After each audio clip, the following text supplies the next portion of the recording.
नमस्कार दोस्तों, क्या आपने मेघालय का नाम सुना है? मेघालय वो शख्स है जिसने भारतीय शिक्षा का नाश कर दिया। हमारे भारत देश में 7,32,000 गुरुकुल हुआ करते थे और उन गुरुकुलों की मदद से इंजीनियरिंग, धातुशास्त्र, मैनेजमेंट, सर्जरी और ऐसी 18 हाई एजुकेशन सब्जेक्ट हुआ करते थे। उन सब्जेक्ट्स में पारंगत भारत देश को मेघालय के एक एक्ट ने बर्बाद कर दिया, वो था इंडियन एजुकेशन एक्ट। इस कानून के आधार पर संस्कृत को भारत में बैन कर दिया, गुरुकुलों पर प्रतिबंध लगा दिए, गुरुकुलों के आचार्य को जिंदा जला दिया, उनको उनके घर के साथ जला दिया, उनके हाथ पैर काटे गए, उनकी उंगलियां काटी गई और बहुत ही भयंकर तरीके से गुरुकुल बंद किए गए। आज़ादी के बाद क्या होना चाहिए था? आज़ादी के बाद जो मेघालय ने किया उसका उल्टा होना चाहिए था। अंग्रेजी बंद होनी चाहिए थी और कॉन्वेंट स्कूल, पब्लिक स्कूल को बंद करना चाहिए था। इस कॉन्वेंट स्कूल की हकीकत जानते हैं आप दोस्तों?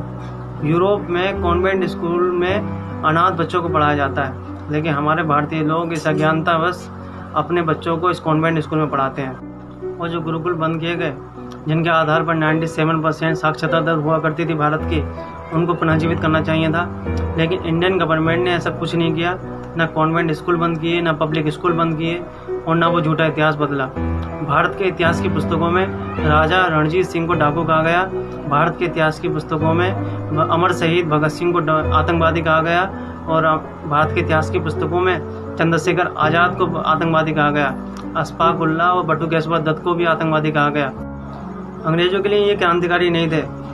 लॉर्ड मेघालय कहता था कि यदि इंडियन सोसाइटी को बर्बाद करना है तो इंडियन एजुकेशन सिस्टम को बर्बाद करो, क्योंकि मेघालय ने कहा था कि भारत का इंडियन एजुकेशन सिस्टम दुनिया का सबसे डेवलप्ड और मॉडर्न एजुकेशन सिस्टम है। ऐसा क्या होता था गुरुकुल में? गुरुकुल में विद्यार्थी 25 साल तक रहा करते थे और उन्हीं सब विषयों में स्किल्ड हुआ करते थे और उन गुरुकुलों में ऋषि मुनि पढ़ाया करते थे।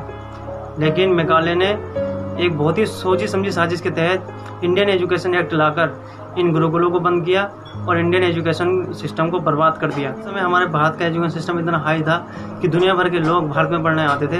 लेकिन आज स्टूडेंट्स वेस्टर्न कंट्रीज़ में जाना पसंद करते हैं क्योंकि वहाँ का एजुकेशन सिस्टम ज़्यादा अच्छा है भारत के मुकाबले।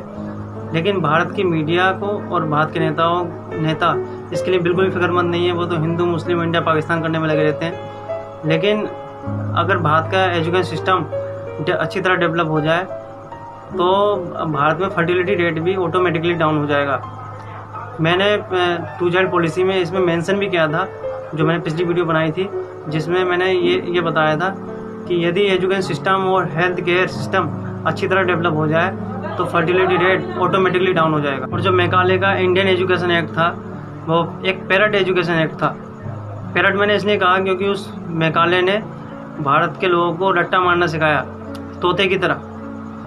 उसने भारत के लोगों को एक बुद्धू बना दिया। लेकिन हम इतिहास में जाएं तो उस समय आर्यभट्ट और रामानुजन ऐसे ना जाने कितने बुद्धिजीवी भारत में हुए जिन्होंने भारत का नाम रोशन किया। लेकिन आज ऐसे कितने लोग हैं जो एक विश्व स्तर पर अपनी एक छवि बना पाते हैं, क्योंकि उस समय भारत का एजुकेशन एक्ट, जो भारत का एजुकेशन सिस्टम है, वो बहुत ही डेवलप था आज के मुकाबले। और उस समय 97% जो साक्षरता दर थी वो ऐसे ही नहीं थी, क्योंकि गुरुकुलों में पढ़ाई बहुत अच्छे तरीके से होती थी। लेकिन आज के स्कूलों में खाना पूर्ति होती है और कुछ भी नहीं होता। यदि आपको मेरा काम पसंद आता है तो सब्सक्राइब करना, कमेंट करना, लाइक करना और शेयर जरूर करना और बेल आइकन पर हिट जरूर करना। नमस्कार दोस्तों, बहुत बहुत धन्यवाद।